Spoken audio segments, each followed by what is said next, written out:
कि तुम जब कभी किसी देवता का आवाहन करोगी, ये मंत्र लो, इस मंत्र के द्वारा तुम जिस देवता का आवाहन करोगी वो देवता तुम्हारे समक्ष प्रकट हो जाएगा। बाबा ने आशीर्वाद दिया और आशीर्वाद देकर बाबा चल दिए। अच्छा, एक बात है ना, माताओं को अगर कोई चीज दो तो उसका परीक्षा वो करेंगे।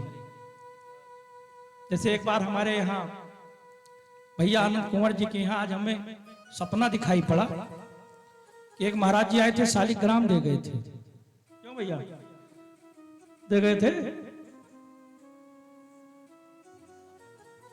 तो अब बाबा जी से, बाबा भगवान हो सकते थोड़ा सा अलग हो गए, इनकी सेवा से भगवान प्रसन्न हुए, शालिग्राम सोचे यहीं रहेंगे। तो माताएं जो होती हैं, अगर आप कोई चीज देंगे तो उसको वो परखेंगी। आज माता कुंती ने सोचा कि देखिए बाबा ने जो दिया है ये सत्य है या असत्य है। सूर्य भगवान ढलने का समय था और मंत्र का आवाहन किया, अग्निष्णे सूर्याय नमः। मंत्र आवाहन किया, आवाहयाम। हम जैसे वैदिक पंडित लोग आवाहन करते हैं, किसी देवता को बुलाना होता है तो कहते हैं ओम सोमाय आवाहम स्थापयामि, ओम भौमाय आवाहम स्थापयामि। इसी प्रकार का मंत्र था। माता कुंती ने आवाहन किया, आवाहन करते ही सूर्य भगवान प्रत्यक्ष खड़े हो गए और कहा देवी। और सूर्य को देखकर कुंती डर गई, क्योंकि अकेले थी, कोई था नहीं। और दिव्य पुरुष सामने प्रकट, कहा देवी बताओ मुझे किस लिए याद किया? कुंती ने कहा कुछ नहीं, बस ऐसे याद किया था, बाप जाइए, कोई काम नहीं। सूर्यदेव ने कहा देवी यदि मैं आया हूं तो बिना दिए कुछ जाऊंगा नहीं, और यदि नहीं बताओगी तो तुम्हें और जिसने तुमको ये मंत्र दिया है दोनों को श्राप दे दूंगा। कुंती डर गई और डर बस उसने कहा कि मेरे गुरु ने मुझे ये मंत्र दिया था कि तुम जिस देवता का ध्यान करोगी वो देवता प्रत्यक्ष रूप से आ जाएगा। अजमाने के लिए मैंने मंत्र का प्रयोग किया। सूर्यदेव ने कहा देवी मैं आया हूं, अब मेरा अंश तुम्हारे गर्भ में आया। कुंती डर गई, कुंती डर गई। डर बस कुंती ने हाथ जोड़कर निवेदन किया, अरे प्रभु मेरा विवाह भी नहीं हुआ है, यदि मेरे पुत्र होगा तो बताइए मेरा क्या दुर्दशा होगा? सूर्यदेव ने कहा कोई बात नहीं देवी, पुत्र होगा, तुम उसे अलग कर देना। यह मैं तुम्हें वचन देता हूं कि तुम्हारे इस पुत्र का राज कोई नहीं जान पाएगा। सूर्यदेव अपने ही समान तेजस्वी पुत्र का अंश दिया और उसी अंश से कर्ण जी पैदा हुए। कुंती ने पुत्र को तो जन्म दिया, लेकिन लोक लज्जा के डर से करुणा विलाप करके मन में भय से जल में बहता हुआ टोकरी था मंजूषा रख दिया और वो बहते बहते बहते अरिथ नामक सूत के पास गया। अरिथ नामक की पत्नी भार्या का नाम था राधे। राधे ने उसे प्राप्त किया, राधे ने उसका पालन पोषण किया। आज कौनते जो कौनते पुत्र था आज राधे के नाम से प्रचलित हुआ। इसके बाद स्वयंवर हुआ। स्वयंवर में महाराज पांडु ने दूसरी पत्नी माद्री के साथ विवाह किया। स्वयंवर में जीता कुंती को पांडव मन में हर्षाते थे। दूसरी कन्या माद्री को वे मध्य देश से लाते हैं।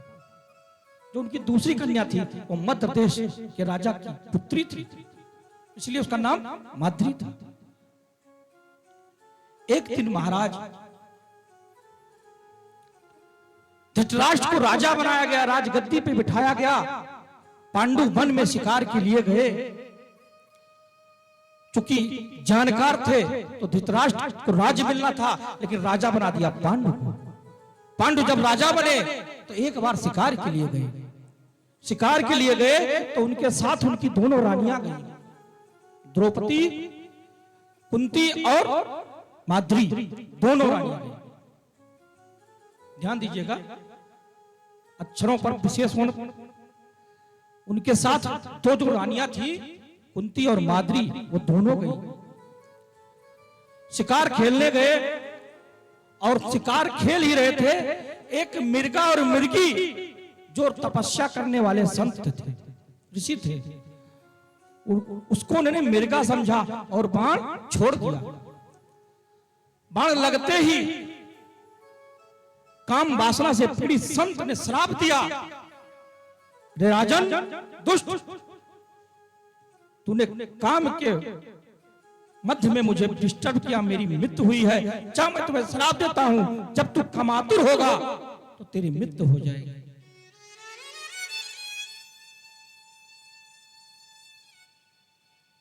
आज पांडवों को श्राप मिल गया कि जब भी तुम अपनी पत्नी के पास जाओगे तो तुम्हारी मृत्यु हो जाएगी।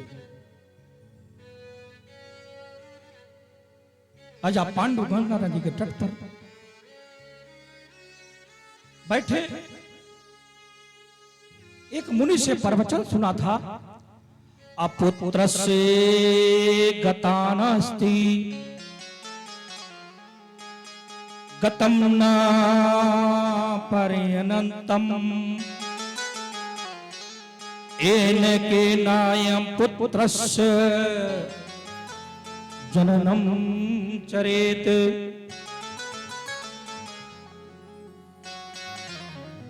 एक संत ने प्रवचन कर रहे थे, उन्होंने उसमें सुना कि जिसके पुत्र नहीं होते उसकी गति नहीं होती। बेटा और बेटी अगर आपके यहां हो गया मेरे भैया तो आपकी गति हो गई।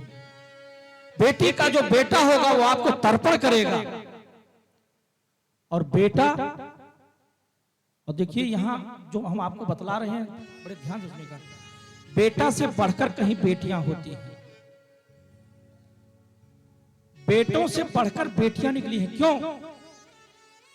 क्योंकि शायद बेटा पिता और माता के दुख को न समझ पाए, लेकिन बेटियां समझ जाती हैं। प्रायः आप लोग देखिएगा जिनके घर बेटियां होंगी, अगर आप स्नान करने जाएंगे तो थोड़ी थोड़ी बेटी आएगी कपड़ा लेकर, बापूजी कपड़ा, बाबूजी मंजन।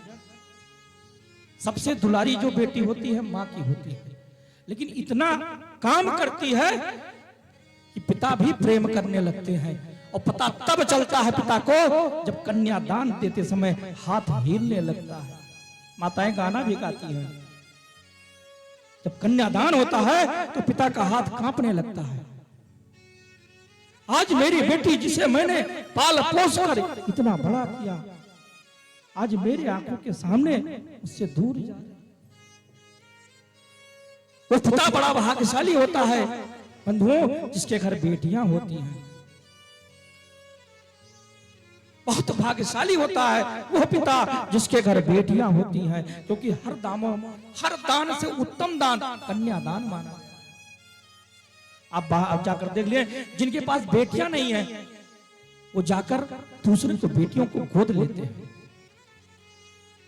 कथा सुनने का मतलब यही है मेरे भैया कि कुछ शिक्षा लेकर जाओ, बाकी कथा तो वही है, आप लोग सुने होंगे, कोई बताने की जरूरत नहीं है, सबको मालूम है ये कथा है क्या।